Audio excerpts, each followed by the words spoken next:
importante para las compañeras o los compañeros que por distintas razones no pudieron conectarse hoy día, ¿sí? Igualmente aprovecho de darle las gracias por el sacrificio. Sé que al final eso es un sacrificio conectarse hoy día, ¿sí? A esta hora, después de un lunes en general, que creo que para muchos y muchas es bastante pesado, maratónico, pero bueno, ¿no? Muchas gracias, sinceramente. Vamos a comenzar entonces esta última sesión. Hoy día vamos a retomar algunos temas que nos quedaron de la sesión previa, ¿sí? Vamos a tratar de enfatizar algunos puntos como para ir cerrando el módulo, y al final les voy a comentar en qué consiste el trabajo final. ¿Bien? Lo hago al final por si algunos compañeros o compañeras se integran sobre la marcha, ¿ya? Para que alcancemos todos juntos a discutir esa entrega. ¿Ok? A ver, básicamente, ¿qué hemos dicho hasta ahora? Hemos tratado de mostrar primero que toda acción profesional, especialmente las que se realizan en el espacio de intervención social, además de tener las dimensiones técnicas o de conocimiento, que normalmente son las que más se enfatizan, ¿sí? En general casi siempre se habla de la metodología de la intervención, del conocimiento que hay que tener, de las técnicas, de las herramientas, ¿sí? Y se tiende a invisibilizar que la acción profesional no es solamente técnica, no es un mero ejercicio técnico, ¿sí? No somos meros instrumentos de intervención de las políticas públicas o de las instituciones para las cuales trabajamos, ¿sí? Somos personas, y como personas tenemos una dimensión moral, ¿sí? Y incluso esa dimensión moral, como he intentado mostrarles en estas breves 3 sesiones, permea nuestro ejercicio profesional, ¿sí? Nosotros realizamos acciones valóricas al mismo tiempo que acciones profesionales, ¿sí? Van juntas, van enhebradas, por decirlo de alguna manera. Lo segundo que hay que enfatizar es que esa dimensión moral que todos poseemos, ¿sí? Viene dada por experiencias propias, por valores culturales, ¿sí? Por los espacios donde nos hemos ido desarrollando y de los cuales hemos apropiado estos elementos y los hemos hecho parte nuestra, ¿sí? La moral no es solamente un conjunto de valores que andan dando vuelta por allí. La moral es parte importante de lo que nos define, o de lo que define o delimita la identidad propia, ¿sí? Quiénes somos, ¿sí? Basta verlo cuando uno pregunta a las personas quién eres o que se presenten. Las personas tienden a expresar justamente lo que valoran, lo que han hecho, lo que se ha transformado en un hábito o en una costumbre para cada uno de nosotros, ¿sí? Y esa dimensión moral, ¿sí?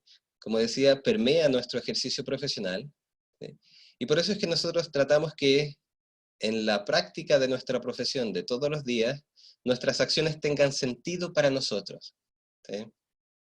Y por eso también, como vimos la sesión pasada, se produce un desgaste gigantesco cuando nuestras acciones profesionales no tienen valor para nosotros, o pierden sentido, ¿sí?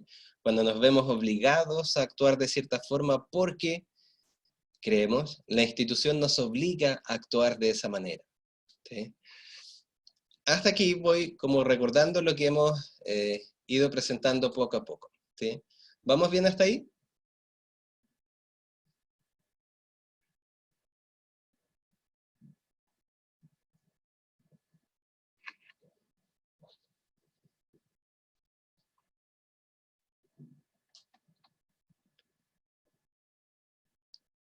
¿Sí? Ya, muy bien. Gracias, Jacqueline. Uno necesita esa retroalimentación, especialmente, como les decía al comienzo, en un día lunes, ¿sí? Tan difícil como todos nuestros lunes. Bueno, esa dimensión moral, además de ser tan relevante para nosotros, ¿sí? Algo enormemente importante es reconocer que también está presente en los sujetos con los cuales realizamos y a los cuales intentamos hacer partícipes de la intervención, ¿sí? Los sujetos que intervenimos también poseen una dimensión moral, y a partir de ella es que juzgan o valoran, ¿sí?, la importancia o la pertinencia de la intervención, ¿sí? Y en muchos casos, esa valoración o ese juicio implica que los sujetos que intervenimos son capaces de decir, ¿sabe qué? Yo no estoy de acuerdo con esta intervención. ¿Sabe qué? Lo que usted está haciendo es un acto injusto, no me parece, no lo creo correcto, ¿sí? ¿Quién es usted para venir a decirme qué es lo que tengo que hacer con mi vida? Todo ese tipo de conductas, ¿sí?, y de expresiones es lo que nosotros hemos tratado de llamar una interpelación, ¿sí?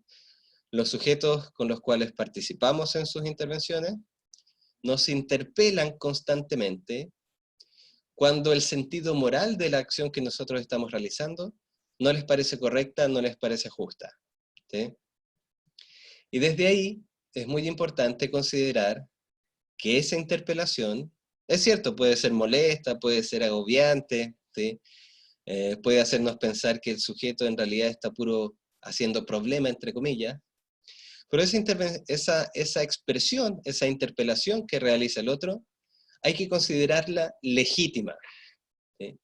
Legítima en tanto que es expresión de los valores de esa persona, de los valores de su propia comunidad, de los valores que le ayudan a Sí, mirarse a sí mismo y decir qué es lo que quiere o considera importante o correcto, ¿sí? Esa interpelación entonces, esa diferencia moral entre lo que yo creo que es correcto en una intervención y lo que los sujetos o también las instituciones consideran que es correcto desde su propia moralidad, produce lo que habíamos llamado conflictos morales. ¿Se acuerdan? Y parte de lo que yo les había pedido antes era que buscaran un caso donde se hubiesen sentido interpelados, donde hubiesen sentido que el otro cuestionaba, ¿sí?, la intervención y el sentido moral de la intervención que estamos realizando. Y recuerda que ese otro podía ser, de nuevo, la institución, el sujeto, otro colega incluso, ¿sí? Pero lo importante para nosotros es ver esas situaciones como un conflicto moral que es posible abordar. Hasta aquí, recordando, ¿sí?, lo que en general habíamos visto, ¿ven? ¿Qué es entonces desde allí lo que planteamos? ¿Qué es como lo que intentamos hacer? Frente a esos conflictos morales, entonces hemos tratado de mostrar que resulta pertinente o resulta adecuado comenzar a hablar de ética. Comenzar a hablar de ética en un sentido diferente del tradicional. La ética no es un mero discurso sobre lo correcto, sino que hemos tratado de mostrar que la ética es sobre todo una reflexión sobre las posibilidades que abre ese conflicto moral, ¿sí? Es decir, ese conflicto moral primero me presenta a otro sujeto que es capaz de valorar situaciones. Segundo, me presenta un sujeto que es capaz de eh, emitir su juicio frente a esas situaciones de intervención que siente que le están afectando su vida, ¿sí? Y además, esa interpelación muestra que esa expresión de su perspectiva es legítima y por lo tanto yo tengo que considerarla, ¿sí? Y allí entonces surge la ética, más que como un discurso sobre lo correcto, ¿sí?, surge la ética como una reflexión sobre ese conflicto, ¿sí? ¿Cómo podemos hacer que esta intervención que yo estoy proponiendo no solo sea legítima para mí y para el equipo profesional, sino que sea legítima también para ese sujeto que yo estoy interviniendo? Porque sé que si la intervención no resulta legítima para el sujeto que intervengo, entonces solamente estoy haciendo un ejercicio de poder y de autoridad con él. ¿Me explico por qué?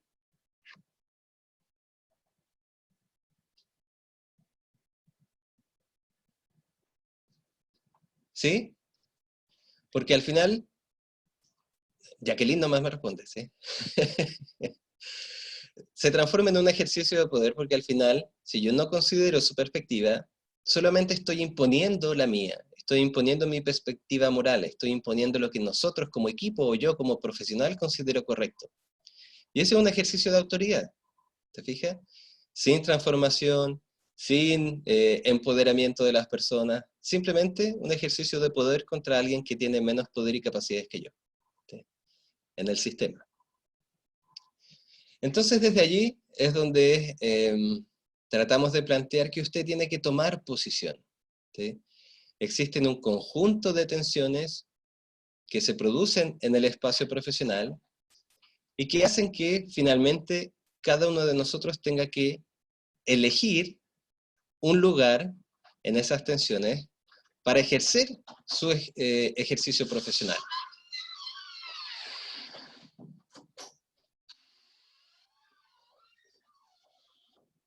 Y eso es lo que intentábamos plantear la semana pasada, ¿sí? ¿Se acuerda ese? A ver si aquí está, el cuadro gigantesco que habíamos visto el sábado, ¿sí? Donde trataba de mostrar que no solamente estoy yo y está el sujeto de intervención, sino que están al mismo tiempo las instituciones, la comunidad profesional, el contexto familiar, y quizás más agobiante que todos esos contextos, era el marco legal, ¿sí? Que imponía ciertas exigencias sobre la relación profesional que yo soy capaz de construir con el otro, ¿sí? ¿Se acuerda de este cuadro? Estamos ahora como reactivando nomás lo que vimos el día sábado.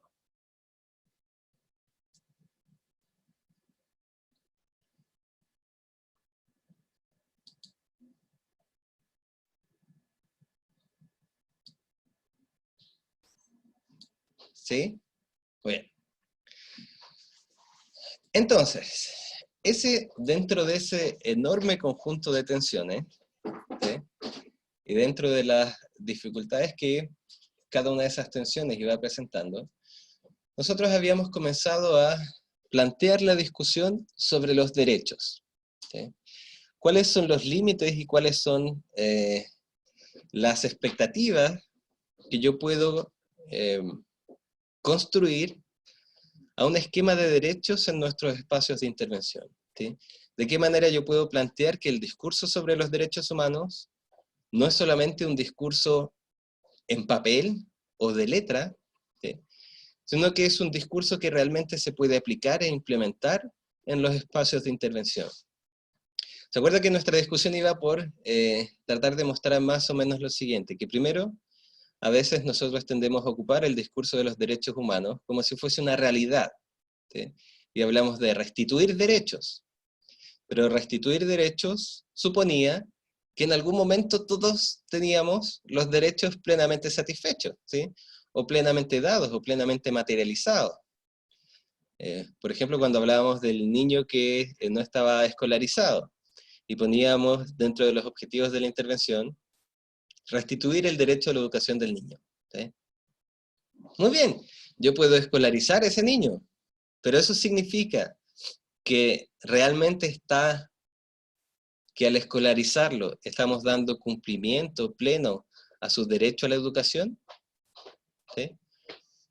Entonces ahí discutíamos que claramente no, ¿sí? Escolarizar a alguien no significa dar plenitud cabal al derecho a la educación de ese niño, ¿sí? Y así, de los discursos generales sobre los derechos humanos, pasábamos a la discusión particular y realmente compleja y difícil sobre los derechos del niño, especialmente en los espacios de intervención familiar y especialmente en los espacios de intervención sociojurídica, ¿sí? ¿Cómo vamos hasta aquí? Ayúdeme un poquito a ver cómo va, ¿sí? Sé que es lunes, sé que estamos en un horario que, que no corresponde, pero ayúdeme ahí a ver qué tal sigue, ¿ya? Muy bien, ¿ya? Entonces, vamos a comenzar ahora esta discusión, ¿sí? Que es compleja, ya le dije que es difícil, ¿sí? Y es difícil pragmáticamente, ¿sí? Entonces, a ver, dentro de los derechos del niño, ¿sí? Y los principios que animan la Convención de los Derechos del Niño, ¿sí? Quizás el más básico, o uno de los fundamentales, es que todo niño tiene derecho a ser oído en todas aquellas materias que afecten su vida, ¿sí? Y su propio bienestar. Entonces la pregunta natural que uno puede hacerse, si esa es la exigencia que están planteando los derechos del niño, es ¿cómo? ¿Cómo implementamos el derecho de un niño a ser oído dentro de nuestros espacios profesionales, dentro del espacio, por ejemplo, sociojurídico, ¿sí? De intervención familiar. ¿Cómo lo hacemos? ¿Sí?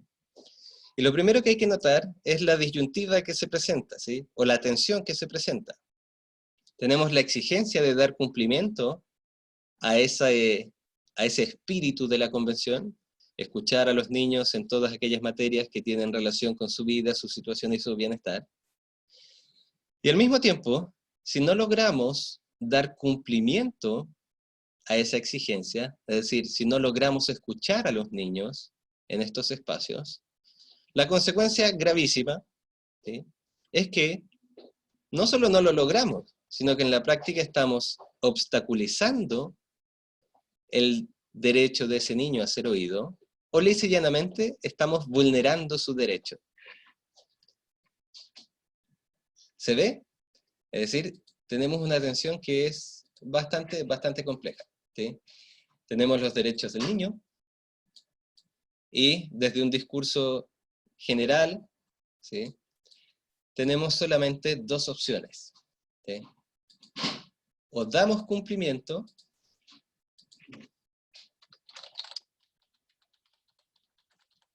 y por lo tanto respondemos a esa pregunta ¿cómo?, ¿sí?, o si no doy cumplimiento, entonces vulnero esos derechos. O al menos, si uno quiere ser menos tajante, obstaculizo ese derecho, lo impido, ¿sí? En vez de colaborar, lo trabo. ¿Se ve eso hasta allí?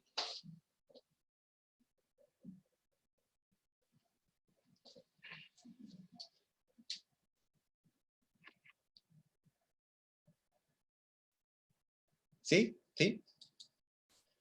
Muy bien. Vamos entonces a ver cómo eso podemos comenzar a analizarlo, cómo podemos tomar una posición en ese esquema, y cuáles son los matices que allí podemos tener, ¿sí? A ver, para resolver o para comenzar a plantearse esa discusión, ¿sí?, uno puede remitirse a dos conceptos que parece que han empezado a formar parte del pan de cada día de los espacios de intervención familiar y de intervención en infancia, ¿sí? Esos dos conceptos son el interés superior del niño y la autonomía progresiva. Entonces la primera pregunta es, ¿usted ha ocupado el concepto del interés superior del niño?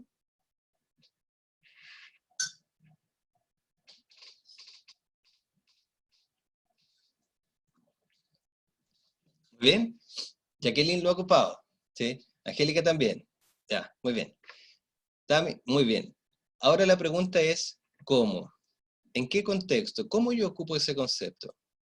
Por ejemplo, yo puedo decir, pensemos en un régimen de visita. Entonces yo digo, a ver, en vista y considerando toda la situación en la que está inmerso Andrés, ¿sí?, nuestra recomendación es que, en vistas del interés superior del niño, mantenga un régimen de visita con el padre cada 15 días.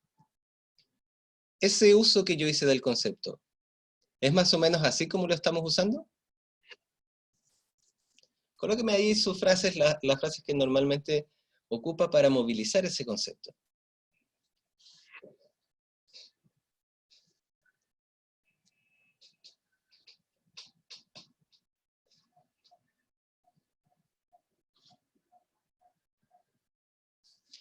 Más o menos parecido, ¿sí? Las demás, ¿también es más o menos así el uso que hacemos? Por el bien superior del niño se sugiere usar, ya, muy bien, de acuerdo, ¿sí? Ajá, sí, para tribunal, muy bien. Ya. Jacqueline, ¿cómo lo usa? ¿Cuál es el uso que tiende a darle a esa noción?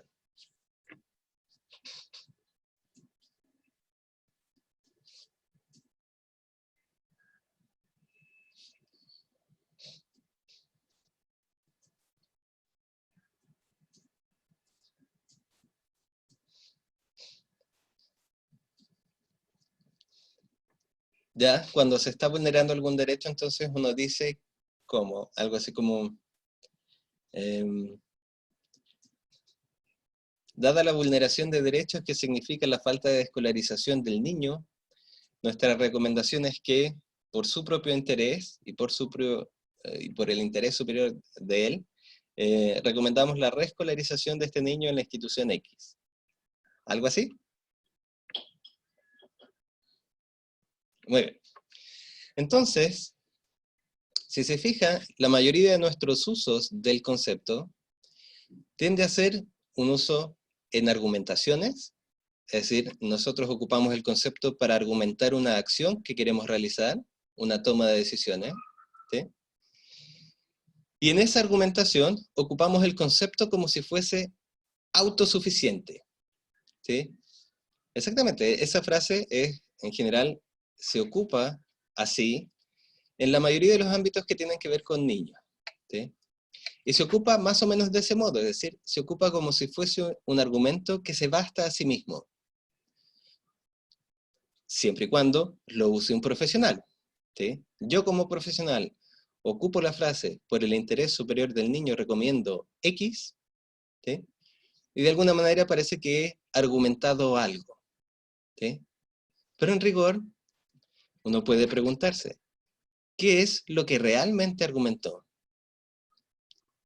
Si yo tuviese que sacar la palabra interés superior del niño y tuviese que reformular ese argumento, esa frase, ¿cómo quedaría?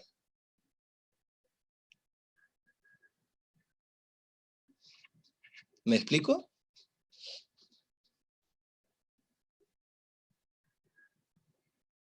Es decir, vuelvo a eso, ¿sí? Por allí va la cosa así, Carla. A ver, normalmente, ya, muy bien. Normalmente uno ocupa el concepto de interés superior del niño en procesos de argumentación, pero uno tiende a colocar esa frase, el interés superior del niño, como si fuese un argumento que se basta a sí mismo, que explica todo lo que yo voy a hacer. Entonces yo le propongo ahora, dejemos de lado el concepto de interés superior del niño y tratemos de justificar, exactamente Carla, y tratemos de justificar por qué y en base a qué yo sostengo mi propuesta de intervención.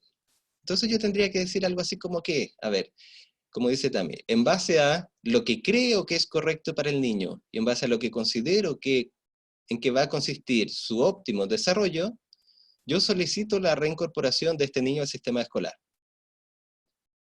No sé si estaría de acuerdo conmigo en ese parafraseo.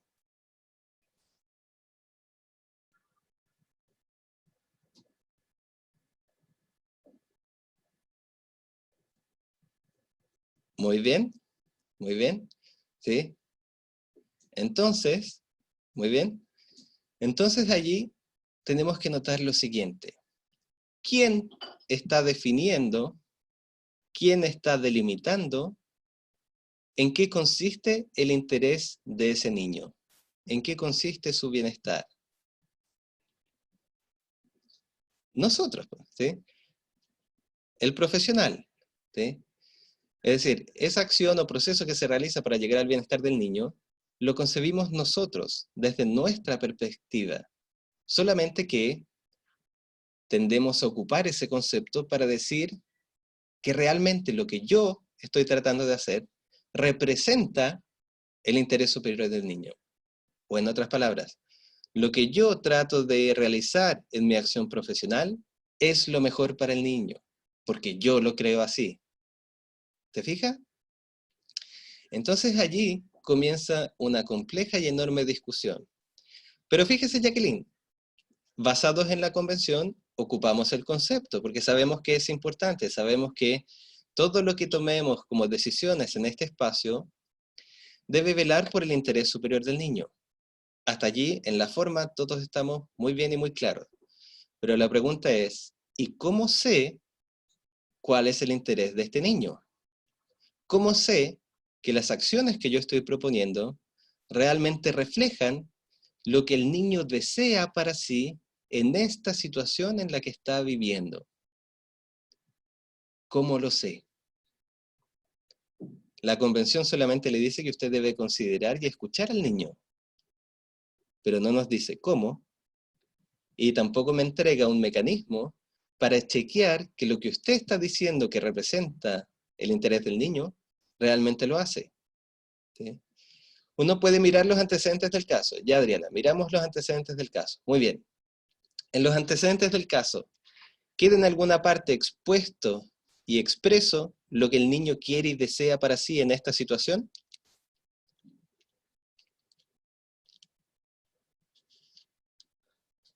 No. ¿Ve? Aparecen cosas como las que dice Tamis, ¿eh? Uno ve, uno como profesional, ve que no hay ninguna vulneración. Uno como profesional ve qué es lo que ocurre en su espacio habitual. Pero es uno, es el profesional, que siempre está mirando, que siempre está hablando, que siempre está refiriéndose como si fuese el portador de la voz del niño. ¿Sí? ¿Se fija? Entonces, cuando se entrevista a los niños, niñas y jóvenes, por ejemplo, en los espacios de audiencias reservadas o en otros espacios, lo que se intenta buscar, claro, es escuchar al niño. ¿Sí? Pero allí volvemos a nuestra pregunta, y compleja pregunta. Muy bien, yo estoy en una audiencia con ese niño. ¿Sí? Me sitúo frente a él, ¿sí? O frente a ella, frente a ese joven. Y ahora me pregunto, ¿cómo te voy a escuchar? Entonces lo primero que le pido que vea es que en esta discusión ya hay una toma de posición previa. En esta situación, sin darnos cuenta por nuestra condición moral, ¿sí? Por nuestra costumbre moral, por nuestros valores morales, usted se sitúa ya en esta audiencia reservada, en esta entrevista reservada, si lo quiere, de la siguiente manera. Allí está usted, allí está el otro. Pero en realidad usted no ve la situación así. Usted ve la situación de esta manera. Aquí hay un adulto.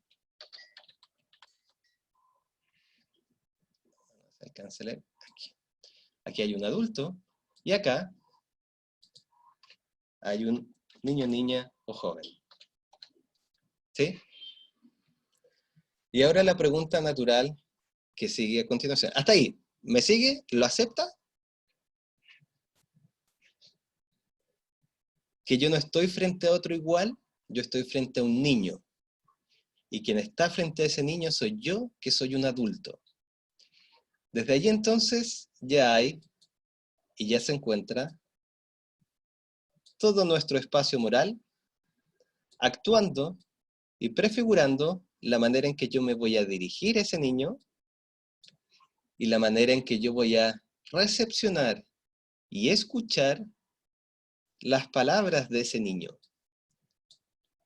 ¿Se fija? Ese proceso ya está prefigurado por esa posición valórica previa que yo tomé. Yo soy un adulto y tú eres un niño. Si yo le pregunto ahora, ¿qué caracteriza a un adulto? A grosso modo.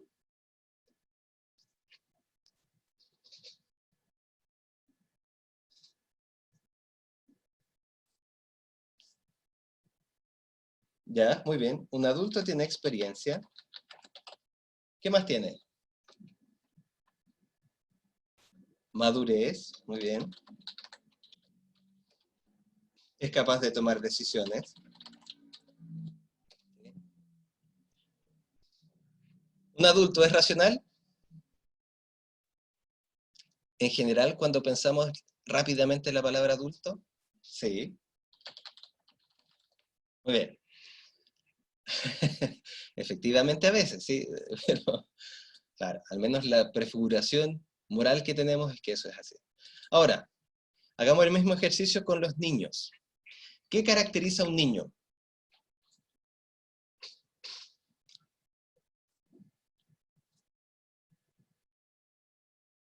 Inmadurez.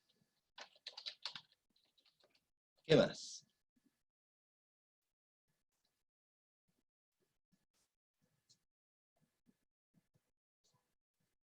¿Cómo andan de experiencia los niños? Ya, muy bien, fantasioso. Así que todavía se mueve allí en el espacio de la imaginación. Inexperiente. ¿Cómo decir eso? ¿Inexperiente? ¿Sin experiencia? ¿Carente de experiencia en las cosas de adultos?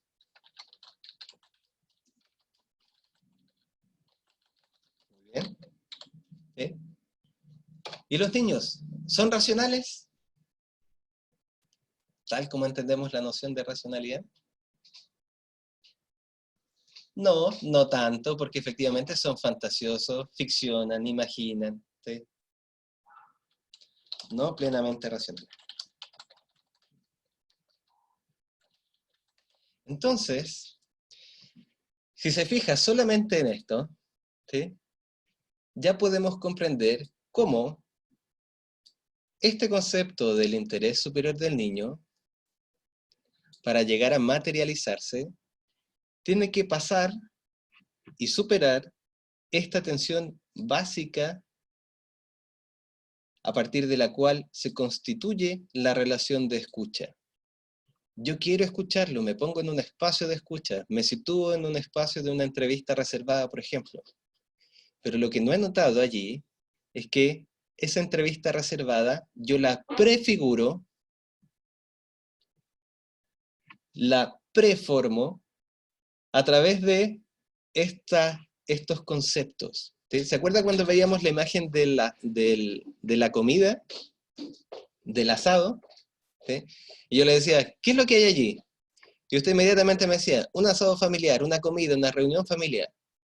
Esa prefiguración que me hace interpretar de antemano la situación y lo más importante, me hace interpretar de antemano las posibilidades de esa situación, ocurre de la misma forma acá. Cuando yo me sitúo previamente, cuando interpreto previamente esta relación de escucha entre un niño y un adulto, ya prefiguré todas las posibilidades de escucha. ¿Cómo puedo escuchar y cuáles son las posibilidades de escuchar a alguien que es inmaduro, que fantasea, que no tiene experiencia sobre los temas que estamos discutiendo, ¿sí? Y los temas que afectan a su vida? Y además que no está plenamente, 100% capaz en ese instante de realizar un análisis racional como sí lo puede hacer un adulto, que es capaz de tener madurez, de tomar decisiones racionales, de plantearse la situación con cierta objetividad. Se fija que desde allí, solamente si uno considera esa tensión entre el adulto y el niño, uno se pregunta y realmente puede preguntarse si realmente usted es capaz de escuchar a un niño. ¿Sí? Exactamente, Carla, ¿sí? Inevitablemente hay niños, pero fíjese, seguimos prefigurando esa idea. Hay niños que son más maduros que otros, ¿sí? Hay niños que son más maduros, bueno, usted puede decir, que sus propios padres, ¿bien? Pero lo primero que hay que darse cuenta para abordar esta escucha es que estos conceptos están allí. Por ejemplo, cuando yo encuentro un niño que es, voy a decirlo entre comillas, muy maduro para su edad, usted se sorprende, ¿sí? ¿Y por qué la sorpresa? Porque estaba esperando un niño que no es capaz de expresar madurez. Es decir, usted ya está prefigurando, todos estamos prefigurando esta entrevista, sabiendo que el otro, de antemano, sin conocerlo, es inmaduro. ¿Se fija? Eso es lo terrible, eso es lo complejo de esta noción, ¿sí? ¿Me voy explicando?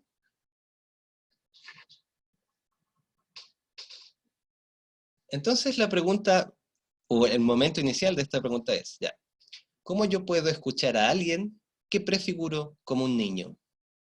¿Qué es lo primero que debería sacar de encima?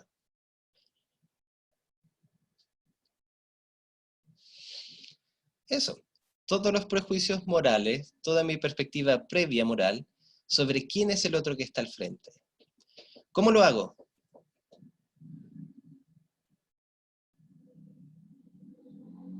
Sí, muy bien. ¿Cómo saco ese prejuicio de enfrentar a un niño? Recuerden nuestras primeras tensiones. ¿Se acuerda la tensión sobre la conceptualización? Exactamente, pues. Cambia la forma de conceptualizarlo, cambia la manera de hablar con él, de referirlo, de construirlo como sujeto. ¿Sí? Puedo, claro, quizás, quizás sería muy forzado decirle, tú, pequeño sujeto de derechos. ¿Sí? el, el otro no entendería por qué, se sentiría un poco complicado de hablarle así. Pero el otro, por ejemplo, es una persona. ¿Sí? Exactamente, Jacqueline, ¿sí? El otro es otro, ¿sí? Es una persona, por ejemplo, creo que les comenté, mi abuelo, por ejemplo, no decía niños, decía personas pequeñas, ¿sí? Claro, también hay un sesgo un poco valórico, pero no es tan terrible porque sigue siendo persona, ¿sí?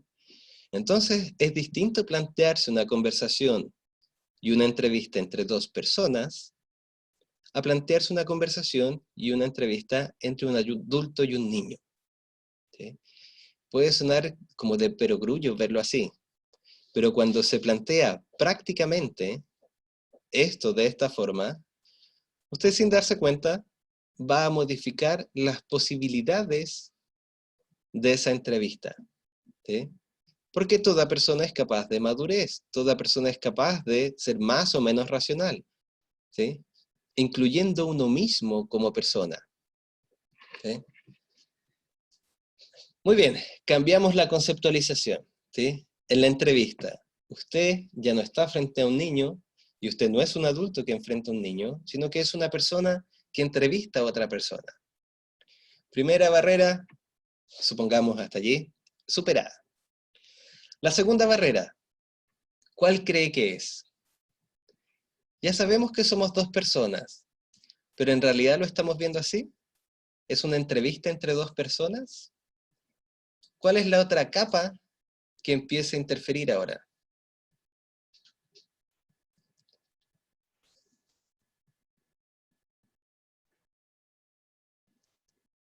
Ya, muy bien. Viene la interpretación del relato del niño, lo que yo supongo que es el beneficio, ¿sí? Y vamos a quedar un poco con lo que dice Jacqueline. El poder. ¿Quién tiene más poder en esta entrevista? Son dos personas, pero exactamente, ¿es una entrevista recíproca? No, pues porque yo soy quien tiene más poder. ¿Y por qué usted tiene más poder que otra persona en ese espacio? ¿Quién es usted para tener más poder que otra persona? Usted es, ya, se debe validar como sujeto. ¿Quién? El profesional, pues. Muy bien, ¿sí? Es decir, aquí ya dejamos a un lado la barrera de adulto-niño, pero aún así hay otra barrera que es compleja en nuestro espacio, ¿sí? Que es la barrera que impone mi perspectiva en cuanto profesional. Déjeme ver si... Ay, voy a volver para atrás. Mi perspectiva como profesional y la perspectiva del otro como una persona común y corriente. Entonces yo le pregunto, ¿por qué un profesional en este espacio tiene más poder que una persona? ¿Qué es lo que posee este profesional? ¿Qué es lo que lo valida y le da ese poder? Eso, ¿sí? Conocimiento. Se supone, se subentiende que el profesional posee más conocimiento que la persona, ¿sí? Más teoría, ¿sí? Más conocimiento de este tipo de materias, ¿sí? ¿Por qué eso es una barrera? Primero, porque en este espacio, como muy bien dijeron ustedes, el conocimiento implica poder, ¿sí? En un espacio profesional, por ejemplo en el espacio jurídico de intervención familiar y en infancia, el profesional tiene un poder derivado de su conocimiento y por lo tanto ese poder le permite tener más voz que otros, ¿sí? No es el niño, no es esta persona pequeña quien va a presentar su discurso al tribunal. Es el profesional quien presenta el discurso del niño al tribunal. ¿Y por qué lo hace?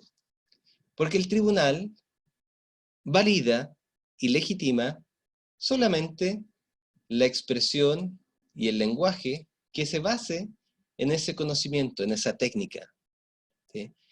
Aunque el niño, aunque usted ponga al niño a hablar en el centro del tribunal, el tribunal va a ser incapaz de escuchar. ¿Por qué? Porque esta relación que está aquí en azul, esa escucha, solo es capaz de oír ciertas cosas y no otras. y solo es capaz de oír conocimiento formal, paradigmas que conozca, paradigmas que manejen, lenguaje formal. ¿Está de acuerdo conmigo en eso?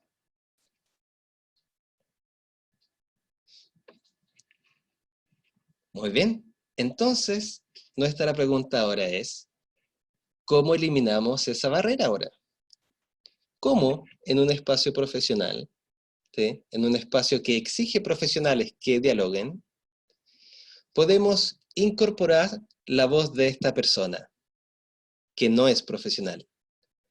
¿Cómo lo hacemos? La primera salida, ¿sí?, como dice Tami, es interpretarlo, ¿sí? Muy bien. Voy a interpretar la voz de este niño, ¿sí? Ahora, ¿qué debe notar usted? Cuando interpretamos, ¿qué estoy haciendo con la voz propia del niño?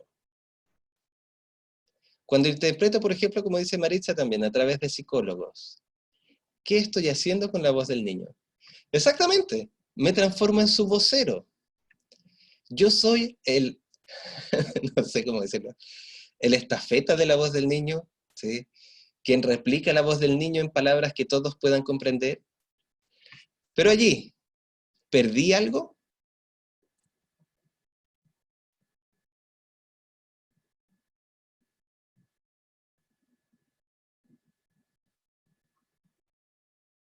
¿No perdí nada al interpretar?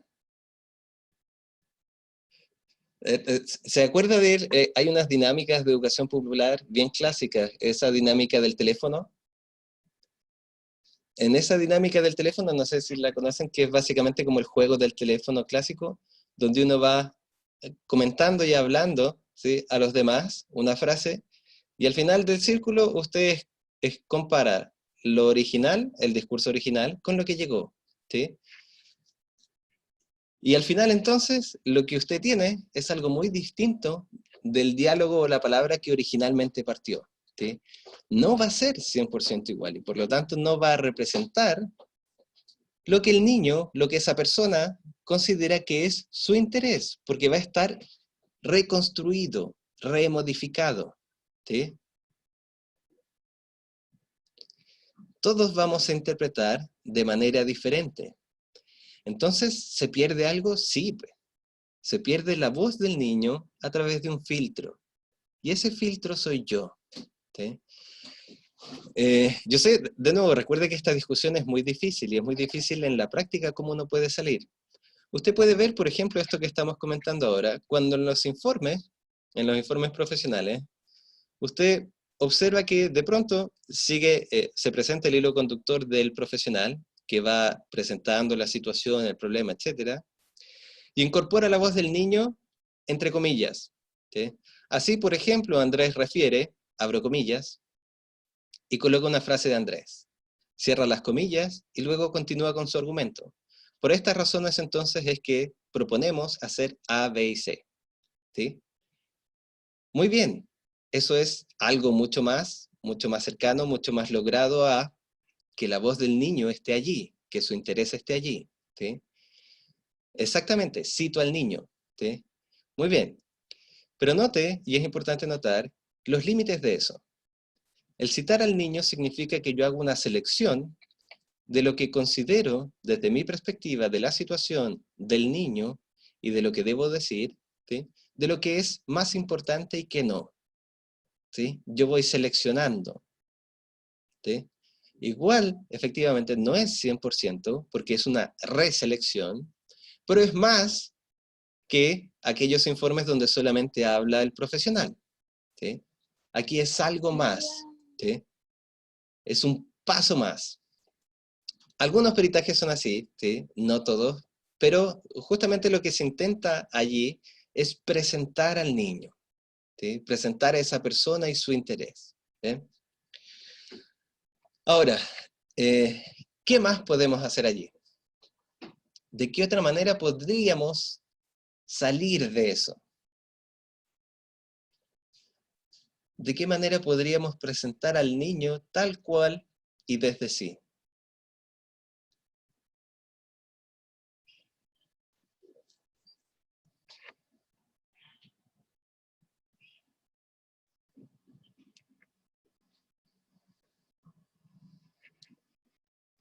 ¿Se le ocurre alguna manera?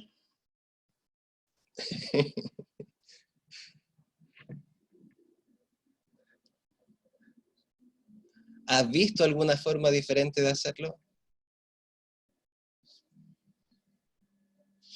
Ya, muy bien. Pasamos al otro plano que es el que presenta Jacqueline, ¿sí? Por ejemplo, y justamente a propósito de los resguardos que hay que tener con los niños, ¿sí? Es que se ha intentado poco a poco ir avanzando en la línea de eh, generar el menor número de procesos de revictimización de los niños.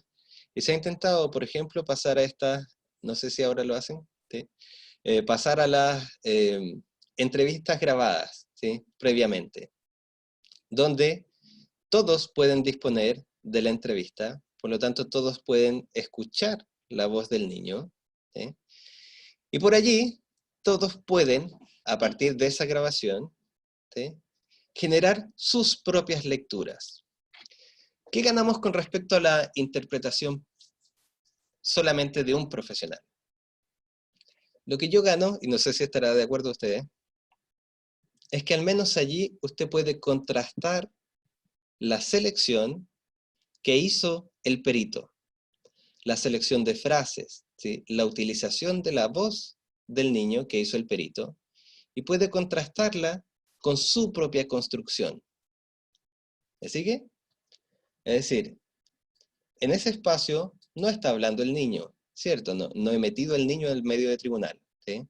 Pero sí coloqué su entrevista original.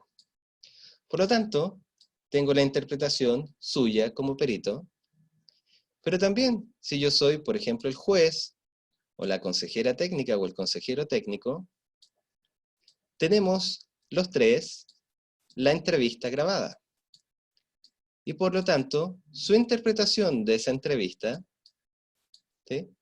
Se va a confrontar con la interpretación de la entrevista que va a realizar el consejero técnico y la interpretación que el propio juez puede hacer de la entrevista, porque tenemos todos el referente de la grabación.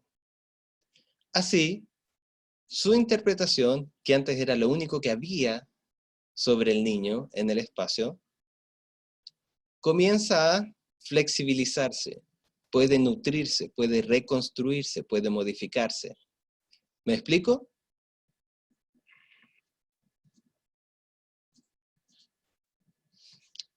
Entonces, allí tiene usted que tomar posición y decirme, ¿eso es un paso más?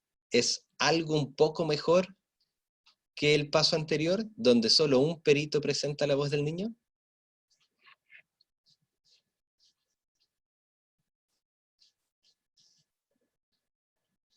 ¿Por qué no?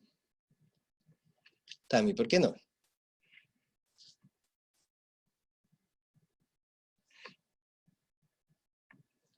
Ya, muy bien, Angélica dice que sí. ¿Sí? Tami, ¿por qué no sería mejor que lo previo? Ah, veamos, ¿el consejero técnico va a tener el mismo relato que el perito?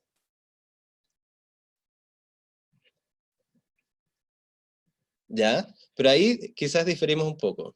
El consejero técnico en rigor se va a mover en un paradigma que no necesariamente es el mismo del perito, ¿sí? Va a hacer una selección de elementos del relato que no necesariamente es el mismo, la misma selección que realizó el perito, y por lo tanto puede construir, por decirlo así, una narrativa o un relato diferente del perito.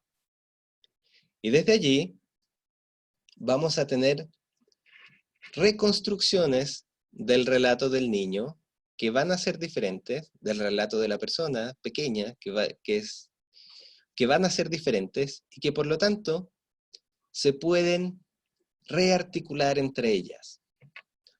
En ese sentido, y por eso le preguntaba, no sé si usted está de acuerdo, esto es un paso más, un paso diferente quizás, no sé si mejor o peor, pero es un paso más, ¿sí? Dentro de las condiciones que presenta este espacio. ¿Se da cuenta? Porque ahora ya no hay un solo portavoz de la voz del niño, ¿sí? Hay varios portavoces de la voz del niño, y que pueden, entre sí, readecuarse, limitarse, modificarse. ¿Ven? ¿Hasta aquí cómo vamos? ¿Está de acuerdo en este proceso?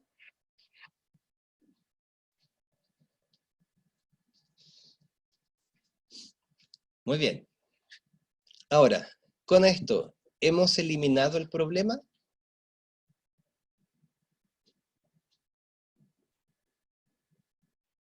No, ciertamente no. ¿Ya? Pero desde mi perspectiva, y no sé, desde su perspectiva, ¿sí? ¿Cómo lo ve? Es aquello que podemos realizar para ir aproximándonos a cumplir con el sentido de la convención. ¿Sí? Recuerde la discusión que tuvimos sobre los derechos humanos. Si tomamos los derechos humanos y los derechos en general simplemente como o se cumplen o no se cumplen, entonces en la práctica y en todos nuestros espacios vamos a estar vulnerando derechos, porque no hay condiciones para eso. ¿Sí?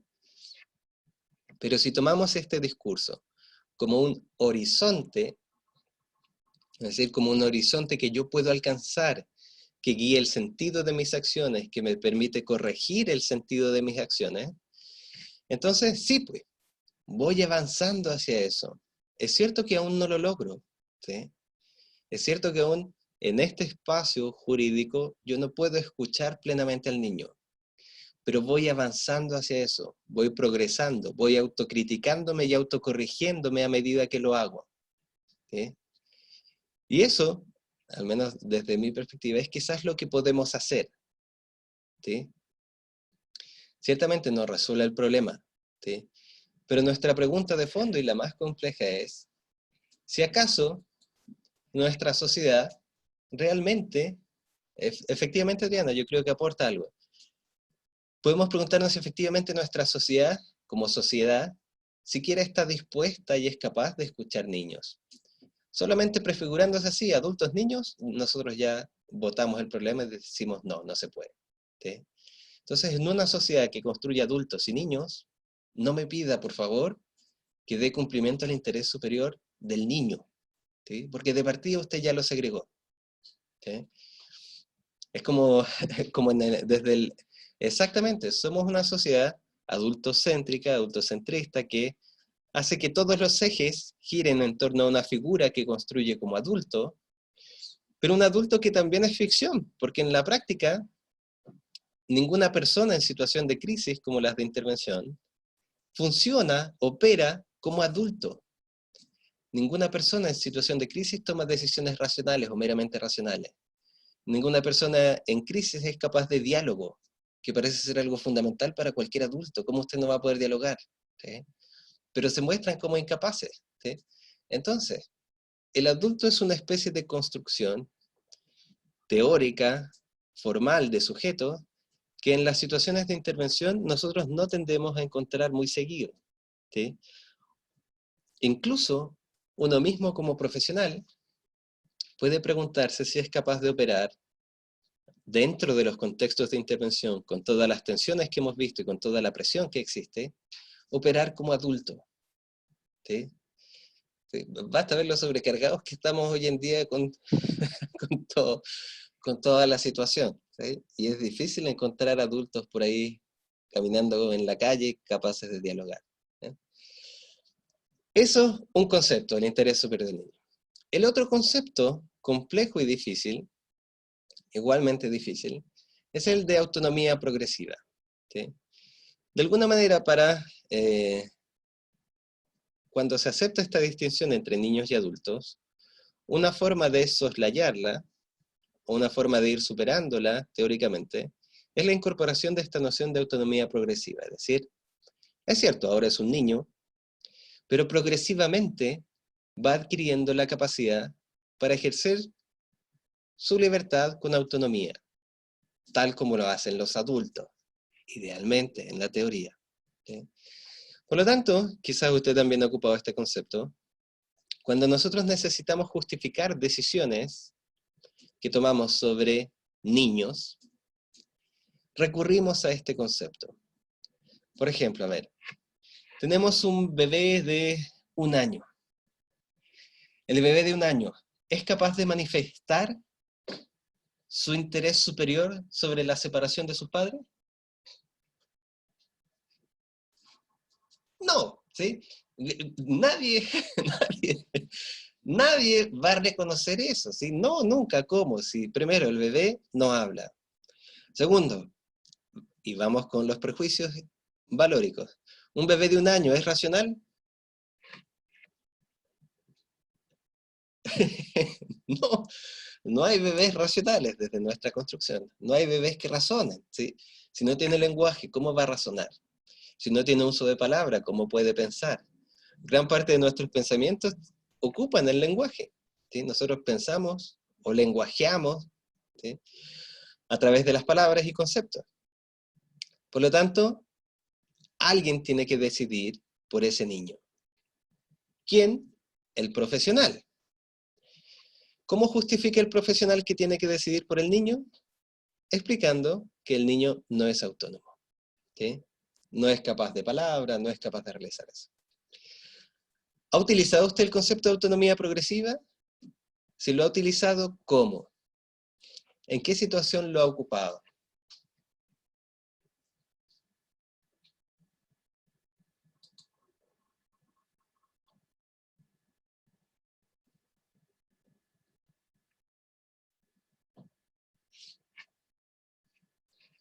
¿Ya? Veamos, Adriana, cuando van a egresar a los jóvenes del programa, ¿cómo así? ¿Los egresan cuando han alcanzado cierto nivel de autonomía tras su evolución en el programa?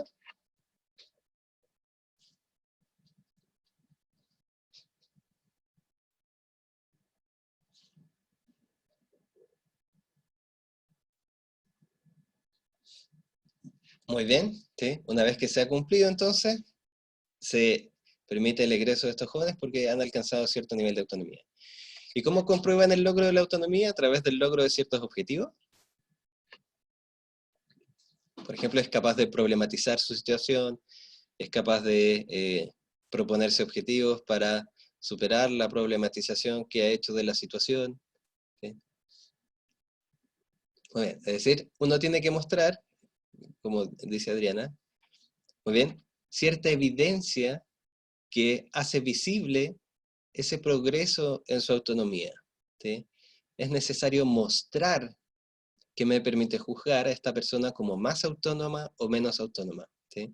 Usted ya sabe el problema que significa en adultos, entre comillas, ¿sí?, el demostrar que estos adultos no son capaces de ejercer autonomía. Por ejemplo, en los adultos con Alzheimer o los adultos mayores, cuando se intenta demostrar que son incapaces de administrar sus bienes, ¿sí?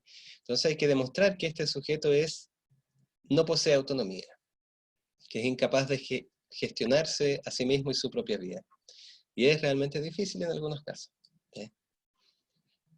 Entonces, tanto la noción de interés superior del niño como la noción de autonomía progresiva están marcadas por nuestros, si quiere llamarlo así, prejuicios valóricos o juicios previos que realizamos a partir de ciertos valores, ¿sí? ¿Qué demuestra y qué no demuestra autonomía? Es una posición valórica, ¿sí? Por ejemplo, como decía Adriana, si superaron esos jóvenes ciertas condiciones de ingreso, desde juicio a juicio del programa, y lo que el programa valora y lo que usted como profesional valora, entonces eso muestra autonomía, ¿sí? Para otras personas quizás eso no necesariamente muestra autonomía, porque podrían decirle que esos logros los realizan dentro de contextos obligatorios, ¿sí? Y por lo tanto, no ha demostrado el joven que en un espacio de no obligatoriedad es capaz de realizar conductas y acciones eh, que se condigan con la corrección o la expectativa social, ¿sí?, con las buenas acciones o las buenas costumbres. ¿Me expliqué con eso? ¿Sí? Entonces, en uno y en otro concepto, siempre realizamos elecciones en base a valores. Y si realizamos elecciones en base a valores, entonces esas elecciones tienen que ver, como dice allí, con nuestro propio espacio cultural, ¿sí? Cada cultura y cada entorno y cada comunidad va a definir entonces ciertos criterios que no necesariamente las otras comunidades, los otros profesionales, van a considerar legítimos, ¿sí? Y eso genera y va a producir en nuestros espacios profesionales conflictos morales, ¿sí? Usted ha visto probablemente y ha sentido en carne propia lo encarnizadas que resultan esas discusiones entre peritos, ¿sí? Donde parece que se hicieran pedazos para tratar de demostrar que su posición y su perspectiva como profesional para juzgar la situación es correcta, ¿sí? Que está en la razón, que está en lo cierto, ¿sí? Y lo que esa discusión encarnizada muestra es simplemente una diferencia valórica y cultural, ¿sí? ¿Qué paradigma usamos para interpretar la situación? El perito A va a decir el paradigma A y el perito B va a decir el paradigma B. ¿Cómo zanja una discusión de ese tipo usted?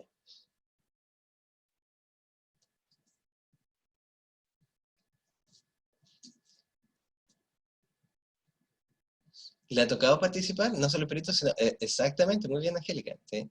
No solo el perito, sino en la dupla, con el equipo, ¿sí? Muy bien, uno trata de llegar a un consenso, ¿sí? En la medida que hay más compromiso, por decirlo así, más elementos puestos en juego, ese consenso a veces resulta más difícil. Por eso ponía el caso de un tribunal y un peritaje, porque en general allí es donde los profesionales creen que se están jugando más. Y exactamente, Jacqueline, ¿sí? Al final es una lucha, si quiere, podemos decirlo de esa manera, ¿ya? De egos. Es una lucha en que cada uno, más que defender su perspectiva del caso, siente que debe defenderse a sí mismo como profesional, su estatus como profesional. Y allí también hay prejuicios, porque uno cree que como profesional significa, de alguna manera, tener una perspectiva verdadera de la situación. ¿Se da cuenta? Los profesionales en general, desde nuestra formación, y allí tiene que ver mucho la epistemología, uno cree que efectivamente es dueño de la verdad porque conoce la situación. ¿Por qué digo que es epistemológica? Porque conocimiento implica verdad, desde el positivismo más puro. ¿Se acuerdan? ¿Se acuerdan del pregrado cuando le hablaban en epistemología del positivismo?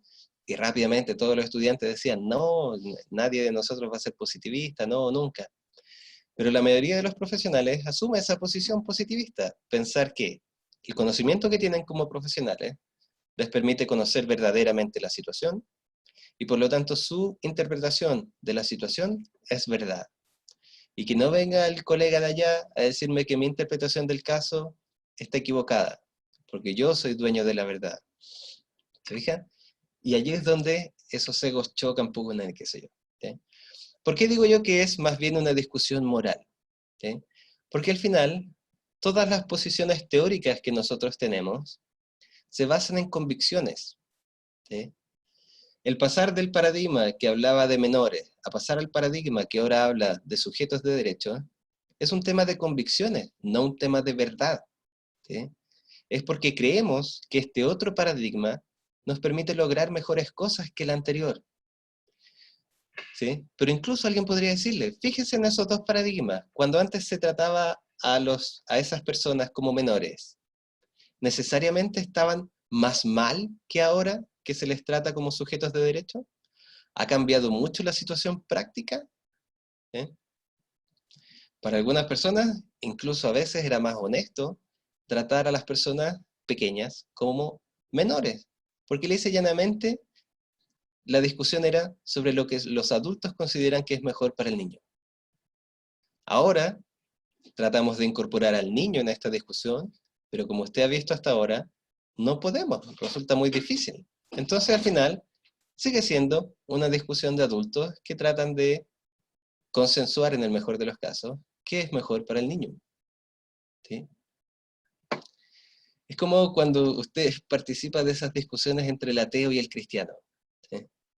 O las escucha, porque a veces llegan a ser agotadoras. ¿Hay alguna forma de resolver eso?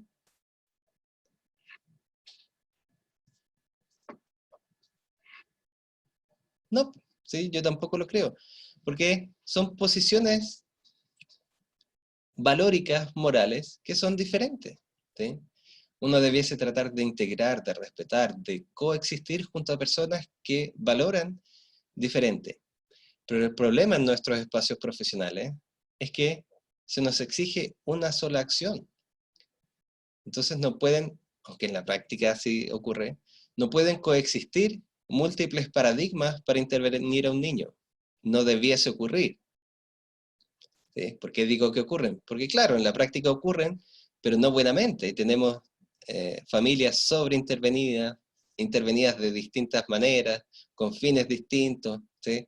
La familia yendo para todos lados sin saber hacia dónde, etc. ¿Sí? Entonces, ¿hacia dónde quiero llevar el asunto? Frente a estos dos conceptos, ¿sí? Más que tratar de encontrar la solución verdadera, ¿sí? La solución universal, el camino es que usted tome posición, que tome posición frente a este conflicto.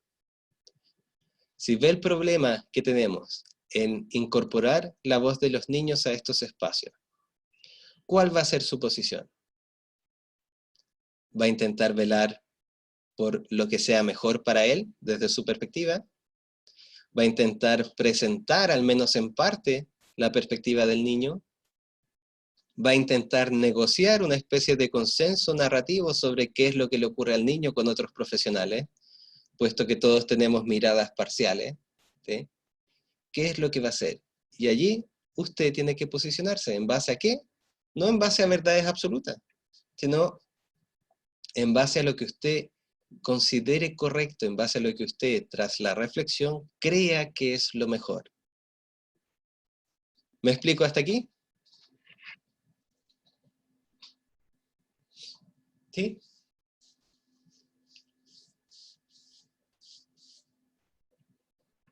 Maritza me dice que sí, los demás y las demás, sí, sí. Ya, muy bien. Sí.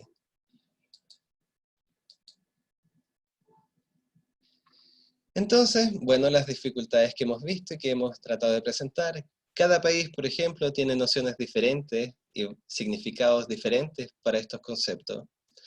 En Inglaterra, por ejemplo, solo por mencionar algo, se trata de incorporar dentro del concepto de interés superior del niño categorías para comprender si estamos bien o estamos yendo mal o cuáles son las categorías o dimensiones en las que debemos tratar de retener la voz del niño.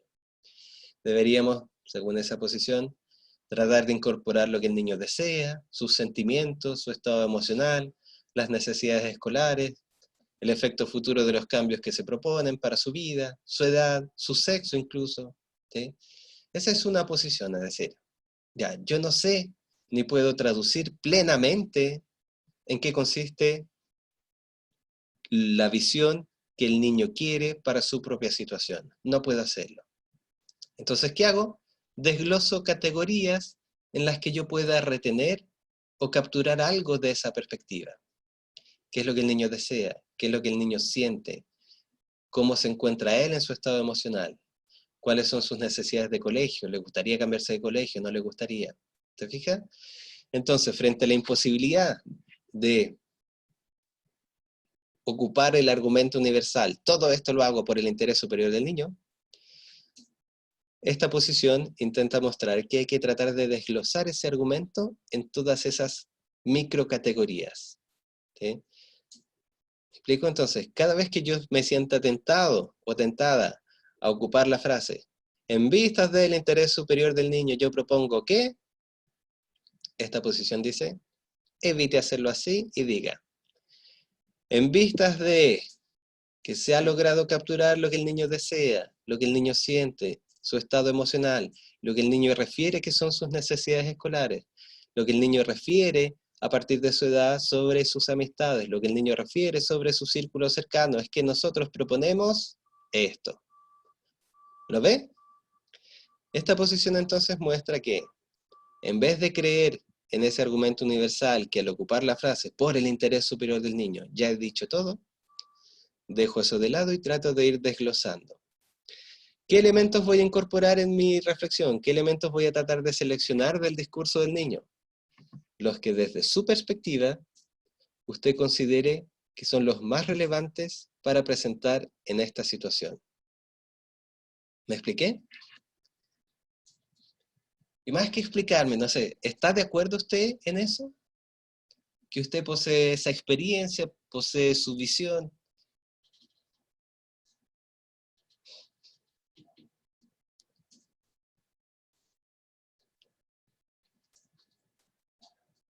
¿Sí? Recuerde, aquí no hay receta alguna. Cada uno tiene que construir su posición. ¿Sí? Y eso es el esfuerzo que significa también ser profesionales, pues, ser profesionales autónomos. ¿Sí? El concepto de autonomía progresiva ya lo hemos discutido, ¿sí? O al menos comenzamos a problematizarlo. La pregunta que frente a ese concepto uno puede y creo que debe hacerse es ¿cuándo y de acuerdo a qué criterio usted, como profesional, considera que una persona es capaz de autogobernarse, por decirlo así? Es capaz de tomar sus propias decisiones y estar informado sobre las decisiones que se toman. Pero recuerde, ahí hay que hacer una diferencia, ¿sí? Autonomía no es lo mismo que libertad, ¿sí? Toda persona, para la mayoría de los filósofos que creen en este concepto, todas las personas son libres. ¿Sí? No todos los filósofos creen que exista la libertad, pero para las personas que creen que existe la libertad, se asume que cualquier persona desde su nacimiento es libre. ¿Sí? El bebé es libre, el niño de 2 años es libre. ¿Sí? Si le pongo, como discutiendo en una clase hoy día, si le pongo 2 chocolates al frente a un niño de 4 años, ¿el niño es capaz de elegir?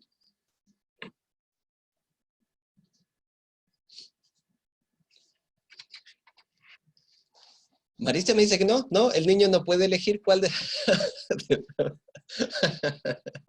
Ya, muy bien, sí. Hay niños que van a elegir comer uno, comer el de la izquierda, comer el de la derecha. Hay niños que no van a poder elegir y se van a comer ambos, ¿sí? Podríamos decir que esa es su elección, ¿ya? Muy bien. Pero, claramente, porque ese niño de 4 años sea capaz de elegir si se come uno, dos, los 2 chocolates o ninguno, usted no lo va a dejar elegir colegio, ¿no es cierto? La pregunta es ¿por qué? ¿Qué es lo que ese niño, a pesar de ser libre, no tiene?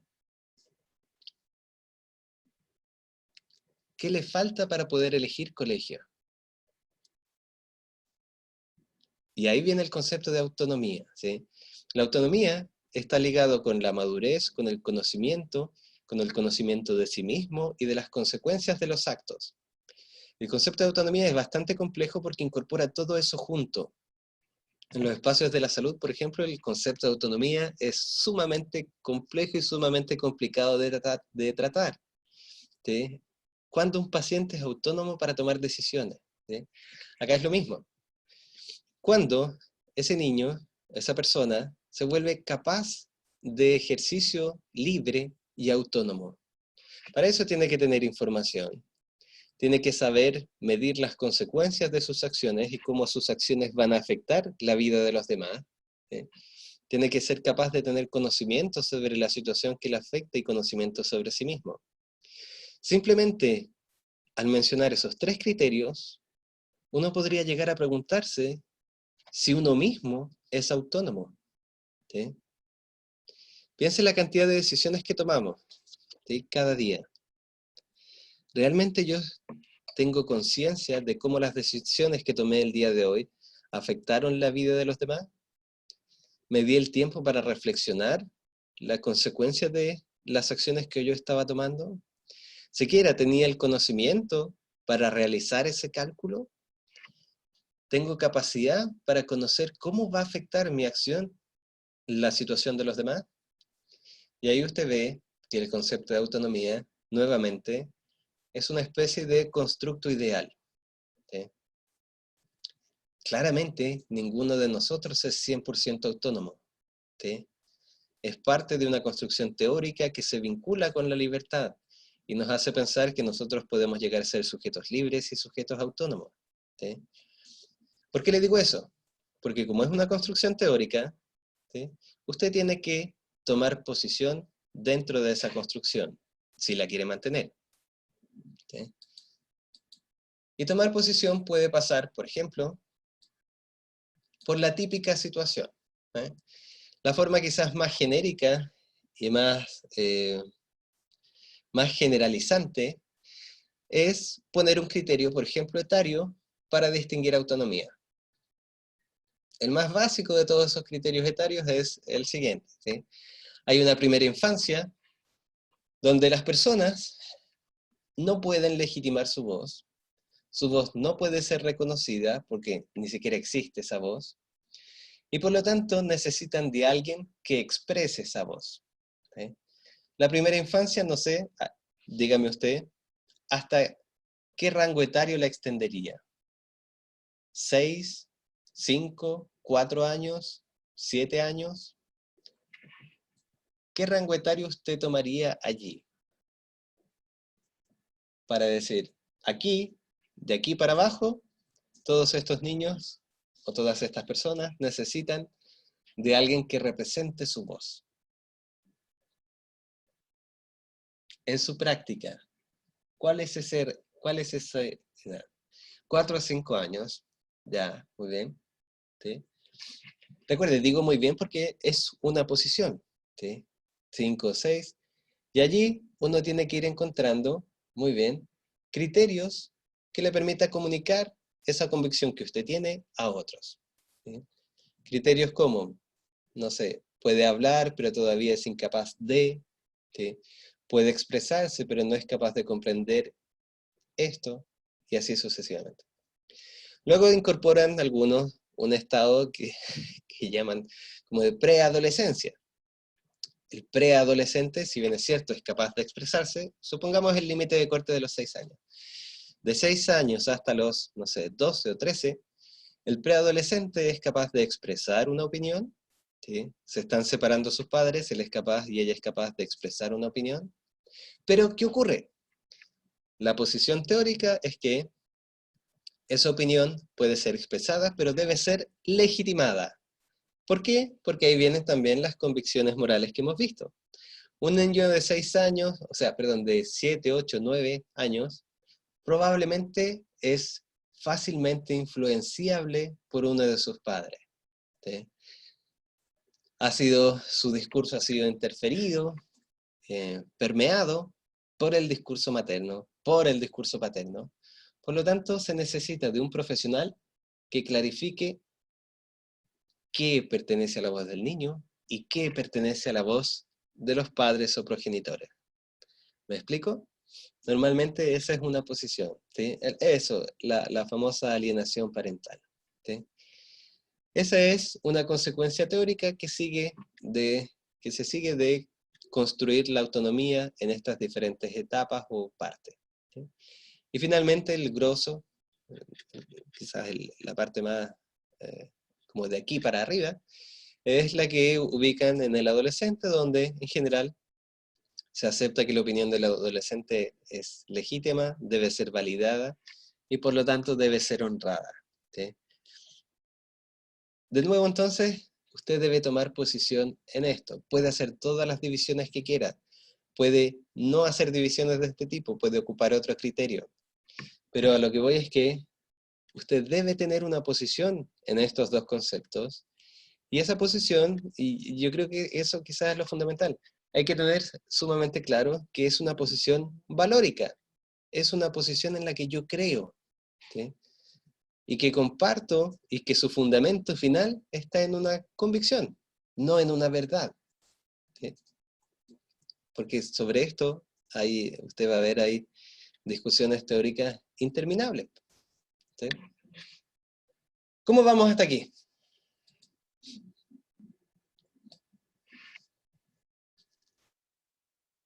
¿Bien? El problema se va figurando, se logra ver como la dificultad inherente.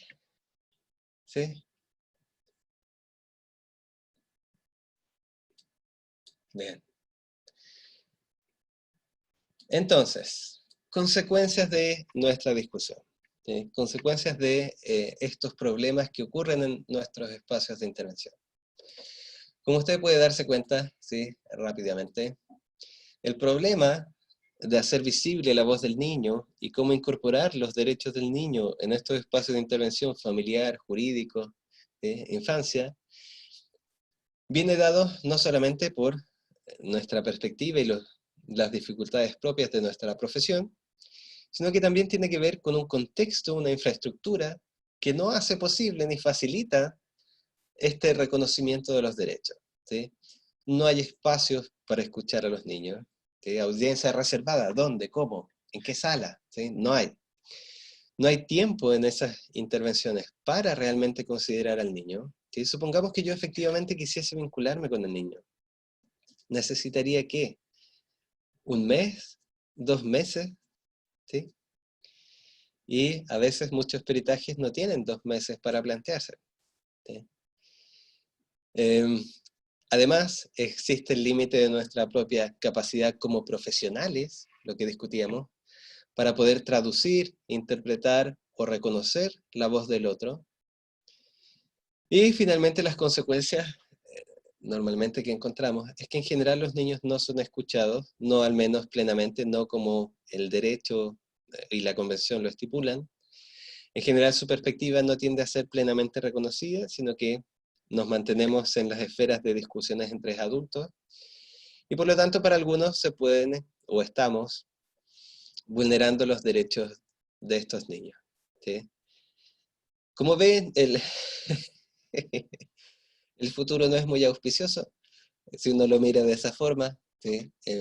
Pero creo que más importante que esas consecuencias es darse cuenta del problema real, y por lo tanto de la necesidad real que usted tiene como profesional que interviene o va a intervenir en estos espacios para tomar una posición frente a ellos.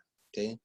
Como les decía el sábado, creo, lo único que uno no puede hacer, lo único éticamente incorrecto, si quiere verlo así, es ignorar que el problema existe. ¿Sí?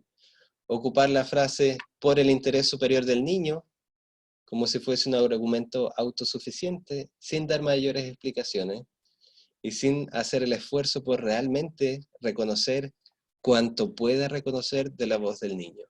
¿Sí? Quizás eso es lo que de alguna manera debemos tratar de evitar. Cierto, las consecuencias en las que realizamos el ejercicio profesional no siempre lo permiten. Cierto, ¿sí?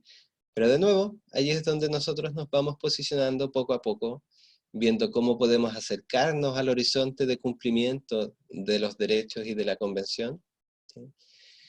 Y así también vamos marcando nuestra diferencia profesional con otros colegas. Diferencia que es legítima, diferencia que incluso es necesaria y valiosa. ¿Sí? No hay nada más terrible que pensar que uno ejerce la profesión igual que el colega de al lado. ¿Sí? Porque eso además lo transforma a usted en una persona prescindible, ¿sí? Que realiza sus acciones igual que cualquier otro, y eso en realidad es invisibilizarnos a nosotros mismos. ¿Sí?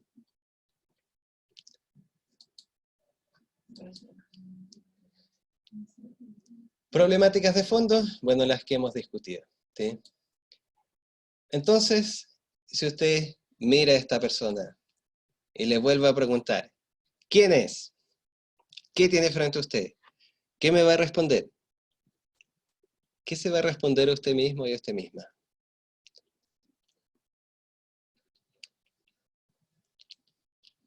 ¿Bien?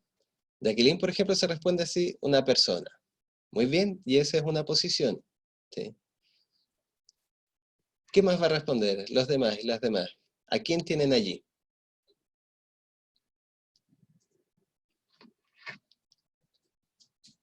Muy bien, como Angélica, por ejemplo, un niño con voz. Como también un otro. ¿Sí? Muy bien, se fija, cada una de esas posiciones que toman es absolutamente legítima. ¿Sí? Y lo único que uno debe resguardar es la capacidad para argumentar por qué tomamos esa posición. ¿Sí? Decir que allí tengo un niño con voz es tomar una posición que es legítima y que acepta que existen ciertos límites y ciertas posibilidades al discurso que yo tengo. Asumir que el otro es una persona también implica aceptar ciertos límites y ciertas posiciones sobre lo que yo puedo hacer con esa persona. Aceptar que el otro es un otro, ¿sí? Que incluso puede ser más radical que las otras dos, es aceptar y proponerse ciertos desafíos de esa discusión sobre cómo dialogo con alguien otro, ¿sí? Cómo se construye un diálogo con alguien otro, ¿sí? Sin conceptos tan claros que nos medien, ¿sí? Entonces por ahí va nuestra discusión, o al menos por ahí quería como decantar un poco este módulo, ¿sí? Es importante reconocer que cada una de esas posiciones que ustedes van a tomar van a tener consecuencias con ese otro, ¿sí? En algunos casos se van a ignorar algunos matices, en algunos casos voy a tender más a proteger que a dar voz, en otros casos voy a tender a escuchar más o a querer escuchar más, que puede ir en desmedro de una protección. Pero esas son las consecuencias con las que usted se juega, ¿sí? Fíjese que eso es sumamente importante. A veces escuchar a otro y legitimar a otro puede llevarnos a asumir el daño que se puede generar el otro a sí mismo, ¿sí? Usted probablemente tiene experiencia de cómo eso ocurre en la vida diaria. Cuando uno se relaciona con adultos, uno es capaz de reconocer decisiones de estos adultos que incluso pueden tener como consecuencia daño autoinfligido por parte de ese propio adulto. Pero usted lo acepta porque es un adulto, una persona que es libre y autónomo, ¿sí? ¿Me sigue con esa idea?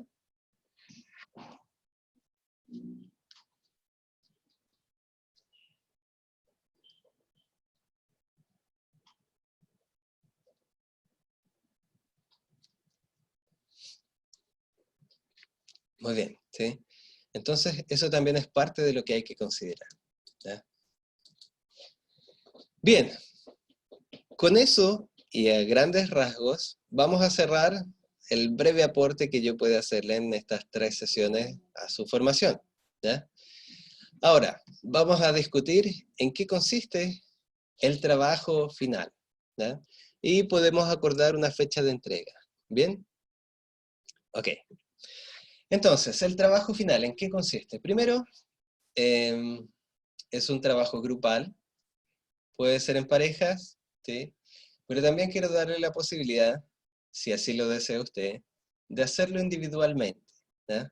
Dadas estas circunstancias, no siempre es fácil encontrar un tiempo y un momento para hacer trabajos con otros, ¿ya? Entonces, tómese la libertad de considerar que este trabajo es individual, en parejas, o incluso hasta 3 personas, ¿ya? Pero no más, ¿ven? Para este caso, entonces, usted, si es un grupo de 3, eligen una situación. Si es en pareja, eligen una situación dentro de las que me habían narrado, ¿sí? Y si es individual, usted genera su propia situación. Lo importante de esa situación, como les había comentado, es que allí exista una interpelación, ¿sí? El sujeto, la institución, el sujeto de intervención, interpelan lo que yo estoy haciendo. Me dicen, no estoy de acuerdo, no me parece, etc. ¿Ven? Para ese caso, entonces, lo primero que le pido es identificar en la situación quiénes son los actores más relevantes. Es decir, quiénes son los sujetos que están formando parte del conflicto. Recuerde que cuando hablo de sujetos no solamente son personas, pueden ser instituciones, ¿sí? Puede incluso llegar a ser el propio marco legal, ¿sí? Estamos hablando de sujetos morales. ¿Hasta aquí me explico?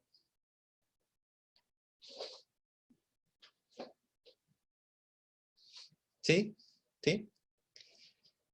Muy bien. Luego, para cada uno de esos actores, cada uno de esos sujetos, por ejemplo, la madre, ¿sí? El niño que estoy interviniendo, su madre y la institución, esos son mis actores. Para cada uno de ellos, usted debe identificar los valores que estos sujetos tienen, es decir, identifique su moral. ¿Cómo identificamos su moral? A partir de la siguiente pregunta, ¿sí? Me pregunto, ¿qué es importante para el sujeto X en esta situación? ¿Qué es importante para la madre del joven que estoy interviniendo? ¿Qué es importante para el joven que estoy interviniendo en esta situación? ¿Qué es importante para mí como profesional en esta situación? ¿Bien? Y lo que responda, va a ser aquello que llamamos valores. ¿Dudas en la 1?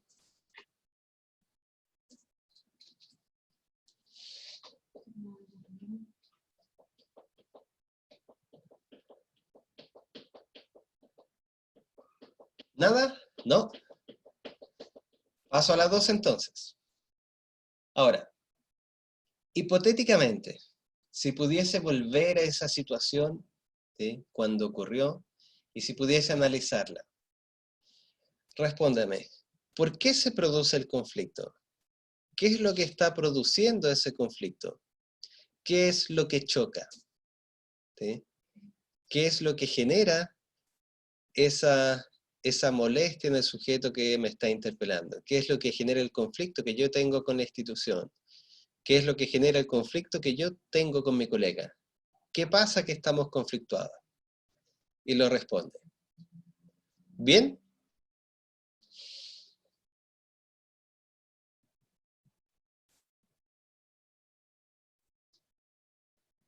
Indíqueme, por favor. Ya, Jacqueline, dígame.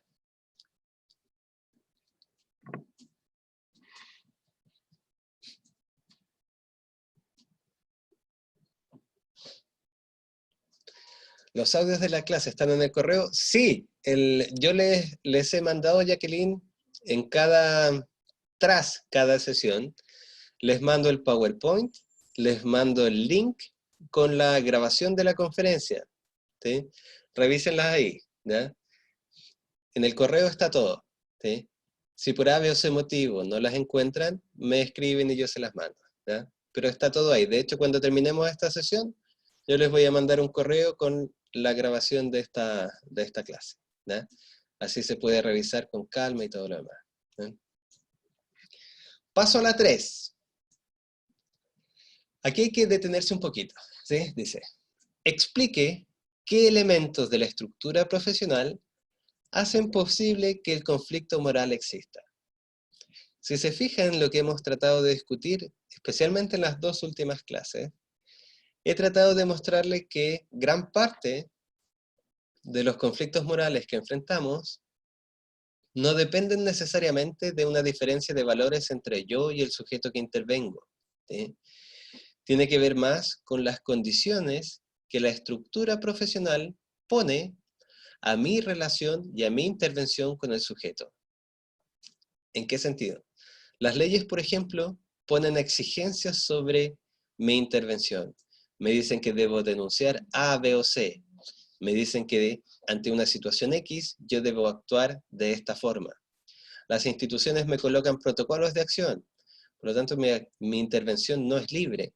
Está guiada por los protocolos que la institución coloca. Además, mi jefatura, mi equipo de dirección, tiene más poder que yo para decidir los lineamientos de la intervención.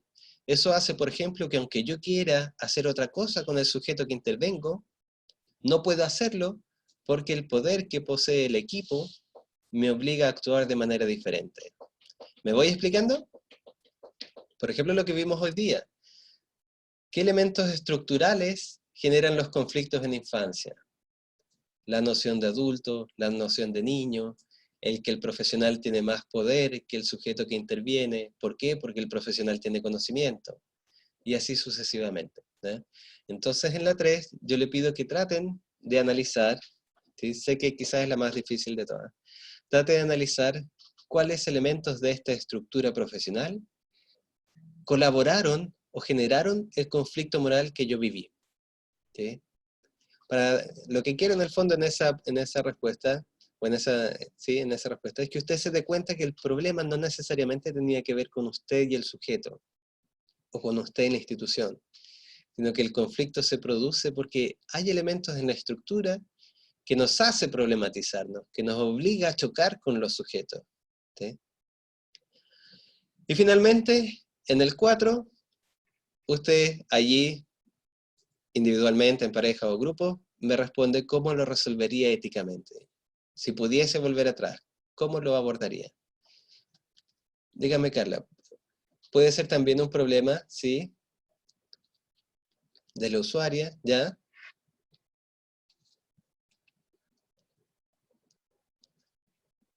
¿Un problema del usuario con quién?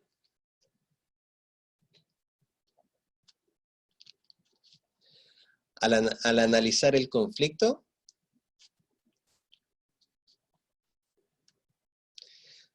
de acuerdo, pero recuerda que el conflicto siempre tiene que involucrar a alguien más. Es un conflicto del usuario con quién.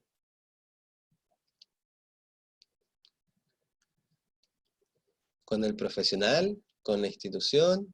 ¿Con quién? Ah, ya, de acuerdo, sí, pues muy bien. ¿Sí? Si en este caso la persona que está siendo intervenida tiene un problema, ¿sí? O presenta un conflicto frente a las diligencias que realiza el profesional, entonces allí tenemos un conflicto moral. ¿Sí? Pero justamente qué bueno que lo dijo Carla. Quiero que note allí, por ejemplo, en ese caso, en ese conflicto, cuánto de ese conflicto viene dado por la estructura.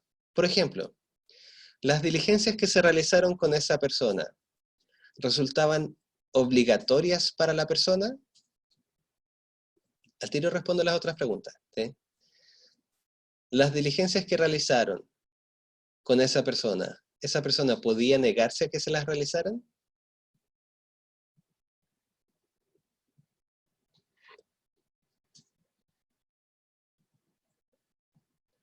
¿Me explico, Carla? Sí y no, ya. Entonces, si usted me dice que sí y no, está diciéndome que hay cierto espacio de libertad para la persona, ya muy bien, entrevista vincular, y hay cierto espacio donde la persona no puede negarse y por lo tanto está obligada. Entonces yo ahora me pregunto, ¿de dónde proviene esa obligación? ¿Quién obliga o quién es capaz de coaccionar a esa usuaria para realizar ciertas cosas? El tribunal, muy bien. ¿Y el tribunal qué posee? Que no posee la usuaria. Ocupo los términos. ¿Sí? Poder, ¿se fija? Y ese es un elemento estructural. ¿Sí? El que la situación se dé en un contexto de poder y de obligatoriedad tiene que ver con que la estructura profesional hace que esa intervención se realice a partir del poder o en base al poder de coacción que tiene el tribunal. ¿Se fija? Y eso es parte de la estructura. Si nuestra intervención en ese caso se hubiese realizado entre dos iguales, usted podría haber acordado lo que quisiese con esa persona. Pero como la intervención no se realiza entre dos iguales, sino que se realiza en un esquema de verticalidad, acuérdense de las tensiones que revisamos, en un esquema de verticalidad, entonces eso genera un conflicto naturalmente en la persona, que quiere negarse pero no puede. Quiere decir, no, no me parece, no quiero esto, pero usted me obliga. ¿Lo ve? Esos son los elementos estructurales que ayudan, colaboran, hacen posible que los conflictos que vivimos existan. ¿Me expliqué? Ya. Muy bien, vamos con la otra pregunta. A ver, entonces, a ver. Los casos que mandaron, sí, en general, por lo que recuerdo, perdóneme, pero estoy como bien cansado hoy día, por lo que recuerdo, están muy bien, ¿ya? ¿Deben estar involucradas las tres en el caso? No, no, Jacqueline, ¿sí? Si deciden hacerlo en un grupo de A3, lo importante es que una persona sí haya vivido la situación. ¿Por qué? Porque probablemente esa persona va a tener que responder muchas cosas, ¿sí? Y eso es lo que me importa, es decir, que al menos haya alguien del grupo que experimentó la situación para que pueda ayudar y colaborar en el análisis, desde la vivencia, y no sea pura ficción. ¿Me explico?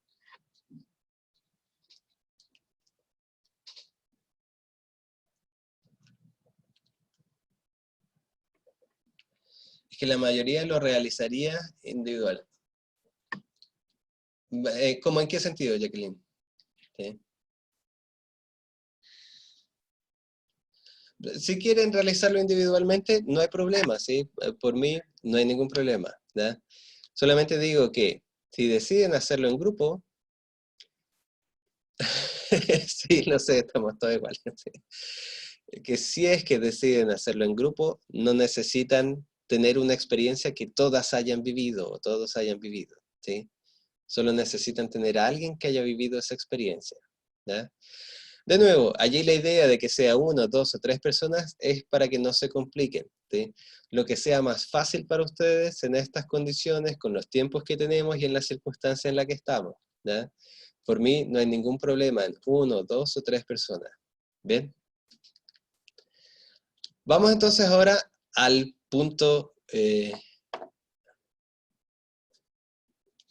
a las 3 me refería, ¿ya?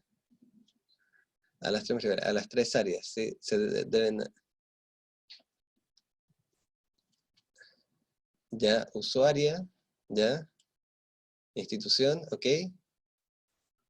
Sí, de acuerdo, sí. Si en su caso están esas 3 áreas involucradas, perfecto, ¿sí? Incluso puede ayudarle también en el análisis, ¿sí? Porque quizás es más fácil ver cómo estos elementos estructurales afectan a uno, a otro y a otro, ¿sí? Perfecto, ¿sí? ¿Se debe narrar el caso y luego contestar las preguntas? Sí. Porque recuerde que yo no sé la experiencia que han vivido. Entonces, nárrelo, no en 20 hojas, pero lo suficiente para que yo comprenda, ¿sí? Nada más que eso, ¿sí? Para que tenga un elemento como para contrastar lo que ustedes están diciendo, ¿ya? Bien, vamos al siguiente punto. Fecha. Fechas de entrega, ¿sí? ¿Cuándo? ¿Cómo andan con los trabajos del programa? ¿Cuándo es el más cercano que tienen? No me diga eso, ¿ya? Tienen que entregar 2, ya. ¿Cuándo? 2 este mes. El 14 tienen que entregar 2, ¿sí? Póngamelo ahí a ver, ¿cuándo tienen que entregar? El de VIF, ¿cuándo lo tienen que entregar? El 14, ¿ya? ¿Ok? De este mes, ¿sí? Sí, comprendo las mayúsculas, de este mes, ¿ok? El 14 de abril ya tienen una entrega. ¿Y la siguiente?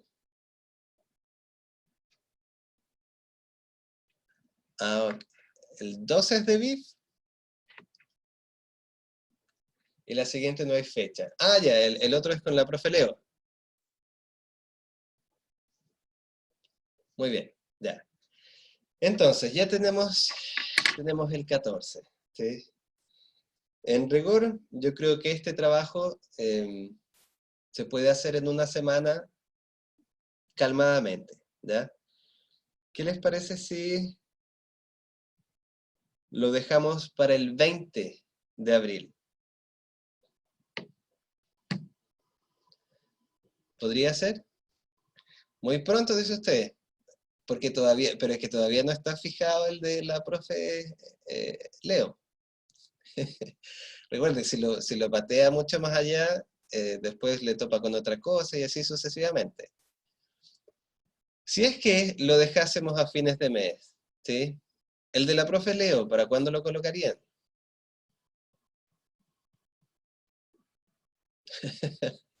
Entonces, ¿no sería mejor que el de la profe Leo lo dejaran para fin de mes?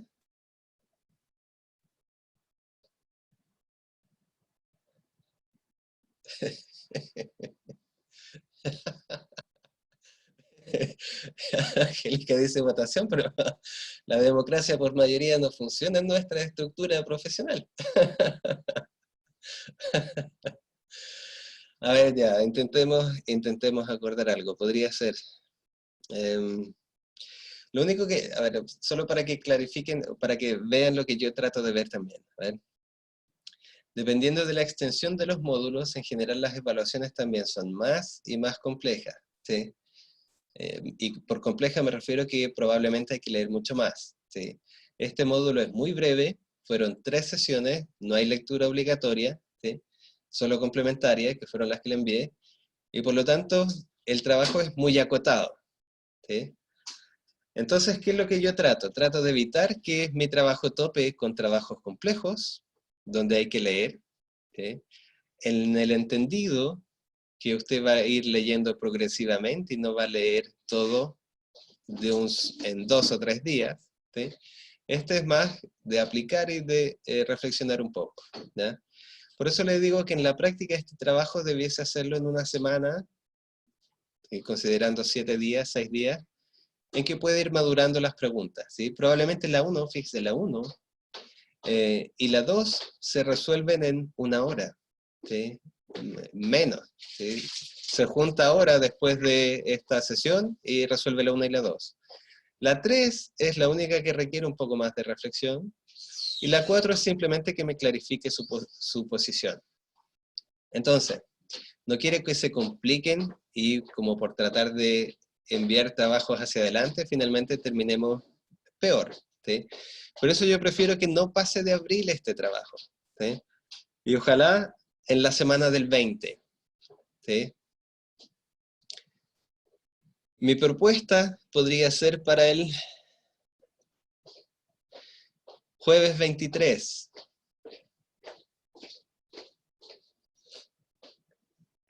¿Le parece prudente y razonable?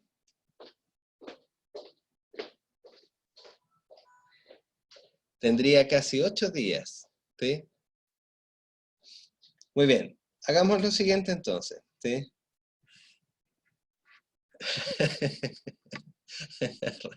Tan razonable como se puede ser, ¿ya? Eh, Dejemos fijada por ahora la fecha de entrega en el 23, ¿ya?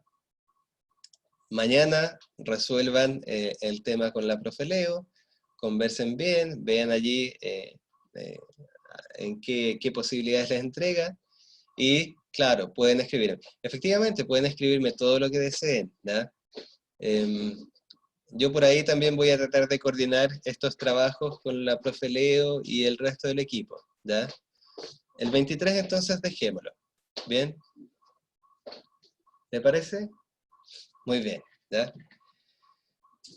Hora, no, como siempre, las 23:55 horas, ¿sí? Exigencias del documento tampoco, Carla, ¿sí? En eso quiero darle la mayor libertad y tranquilidad posible, ¿ya? En un Word, usted copia estas preguntas, ¿sí? Le puede hacer un encabezado bonito si quiere, ¿sí? Pero a mí lo que más me interesa es la reflexión, ¿sí? Más que el tamaño de letra, qué sé yo, ¿sí? Arial 12, ¿sí? O Calibri 11, que es la, creo, por defecto, para mí no hay problema, ¿ya? Citas, no, tampoco quiero que se compliquen, citarme en APA, Chicago, o cualquiera que sea ahí el formato que usted maneje, ¿sí? Cualquier formato de citas que usted ocupe, por mí bien, ¿ya? ¿Más dudas? ¿Cantidad de hojas? No, tampoco hay límite, ¿ya? Lo que quiero que sienta es que usted puede escribir con libertad, ¿sí? Hacer su reflexión, tratar de madurarlo, ¿sí? Y en el fondo, a ver, ¿qué es lo que en el fondo nos buscan en estos programas?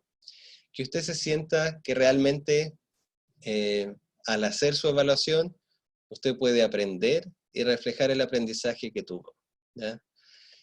Hay que narrar el caso, ¿sí? No explicarlo necesariamente, tiene que narrármelo, contarlo de tal forma que yo pueda comprender la situación que allí vivió, ¿sí?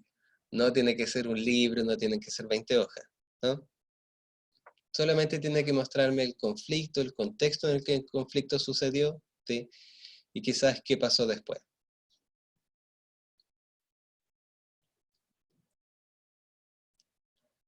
De acuerdo, sí, Adriana, sí. Podemos volver a... otra cosa que puede hacer. A ver, si bien es cierto, la entrega entonces queda para el 23, eso no significa que usted no pueda enviarme preentregas, ¿sí? Si usted quiere tener la tranquilidad y la certeza de que el trabajo que van a enviar está bien, que el caso está bien narrado, por ejemplo, que el caso sirve, que el análisis que están haciendo sirve, puede mandarme avances, ¿sí? Con prudencia, ¿sí? Y mándeme un avance sin ningún problema, ¿ya? Muy bien, voy a mirar entonces los casos que me mandaron de nuevo. Voy a rápidamente mandarles como los comentarios. Voy a tratar de hacerlo mañana, ¿ya? Pero por la impresión que tengo, Adriana, ¿sí? Por la impresión que tengo es que todos servían, ¿ya? Básicamente yo los leí apenas me los enviaron y por eso les puse OK, recibido y qué sé yo, ¿sí? Eh, no sienten seguridad en su relato, ¿sí? Si algo falta, que probablemente en algún punto va a faltar, no hay problema, ¿sí? Yo en general soy suficientemente competente como para hacerme una idea de las situaciones que me presentan, ¿ya? Lo más importante es que la situación la hayan vivenciado como un conflicto, que ese conflicto haya sido entre distintos actores, ya sea un sujeto de intervención, la institución, la ley, propios colegas, etc. Y con eso es suficiente. ¿Sí? ¿Ok?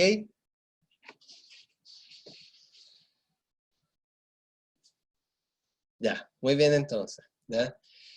Quedamos hasta acá. ¿Sí? Recuerden, mi correo queda abierto para que me hagan todas las consultas que necesiten. Ojalá vayan avanzando de a poquito. ¿Sí? Ahora todos a tratar de descansar. ¿Sí?